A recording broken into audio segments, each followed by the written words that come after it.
So from now until Pentecost, we are exploring different sorts of blessings for different sorts of times in our lives. And hearing and experiencing what others have said, we seek to find God present with us, all around us, in anything that happens throughout our lives. We want to notice how these moments can be blessings, and how we can bless the moments when everything is falling apart, or when we need a good pause. And so today we are thinking about a blessing for a good pause. So you might start with, okay, what is a good pause? Because we want to start from what we're talking about. I think a good pause is what happens when we hear God say, that's enough. Remember, I am God. And then we actually do that. Easier said than done. So we're going to dig in and look at the whole of Psalm 46 to figure out what this looks like and how we do it. This is a psalm that insists that God is always, always, always with us, right? God is with us in all things and through all things. When the disasters are political, when the disasters are natural, God is still with us, right? The psalm insists that God reigns. And God isn't just with us in the action. God is with us in the pause, in the waiting, in those holy, loaded moments when something is almost. God is there in that pause as well. And it's in those holy, loaded moments where that something is almost, and we just hang, waiting, knowing that we're at a turning point and we're in the silence. God is there. And to be clear, this is good news. Even if you are not patient, this is good news. The beginning of this psalm are the words that inspired Martin Luther to write the hymn, "A Mighty Fortress is Our God." It is incredibly difficult to find commentary on this psalm that's not from a Lutheran and not about that song. But what I love is that it gives us this image, right? God is a mighty fortress. God is solid. God is waiting for us. God is there so that we can run in and be safe. And when we think about the end of the psalm, God is also this sort of almost whisper, a silence that holds us when everything is chaos. God are those invisible arms when we don't know what's going to happen, but our whole being says something is about to happen. And we just do what the kids did, right?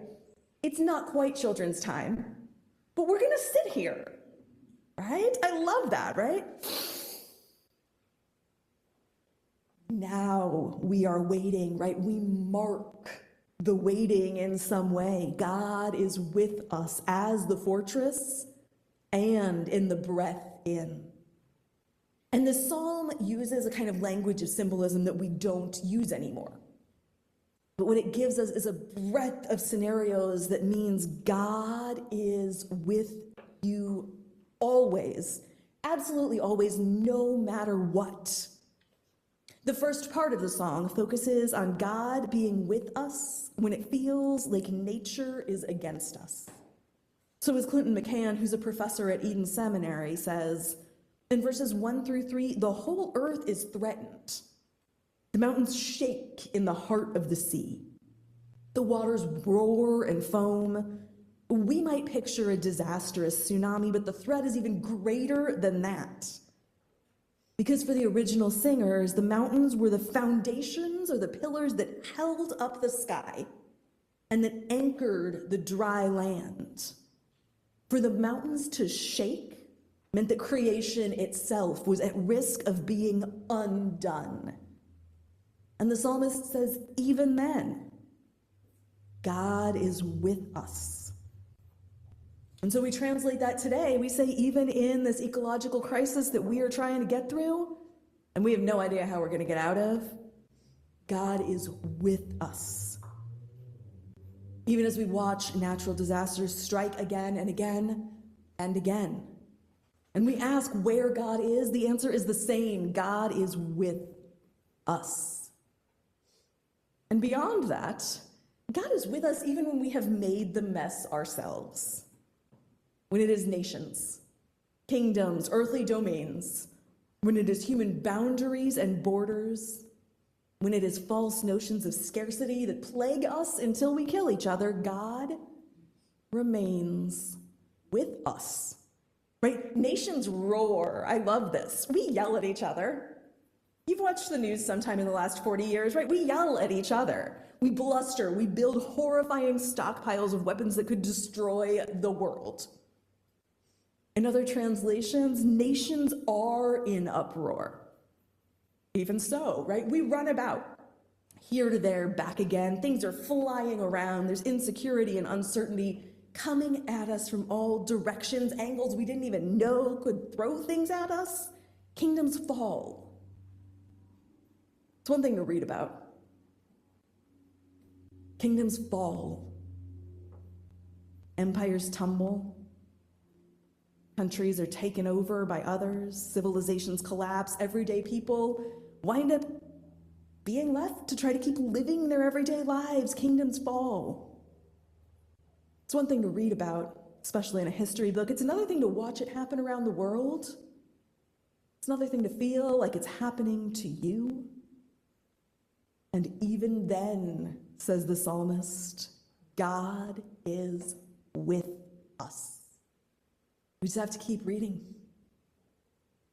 The writer says, come see the Lord's deeds, what devastation God has imposed on the earth, bringing wars to an end in every corner of the world, breaking the bow, shattering the spear, burning chariots with fire.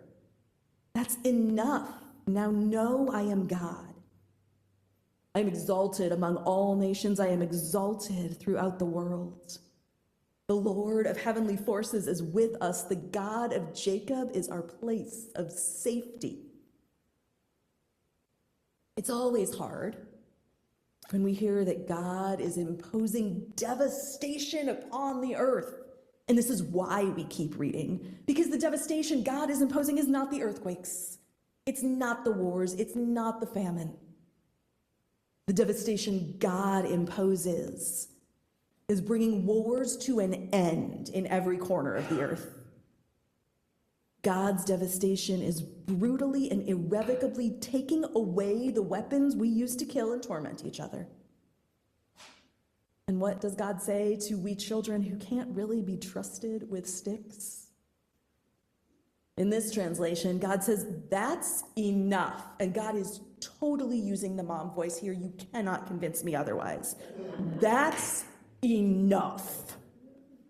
Be still and know that I am God. And you're like, yes. Okay.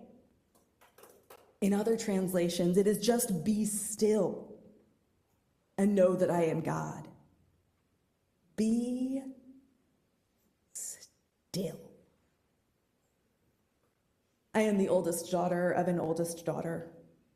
My Grammy was the only child of an oldest daughter.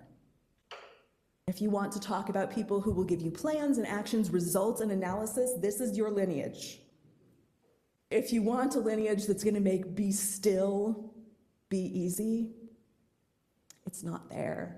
And so and Zeno's up here just shaking their head, right? Pausing does not come naturally to some of us, regardless of your birth order. There are people who can sink into a good pause and be like, this is a warm bath. And there are people who are like, a shower would be more efficient, and then I could get things done.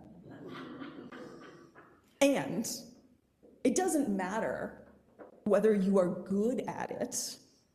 God has still told you, that's enough. Now know that I am God.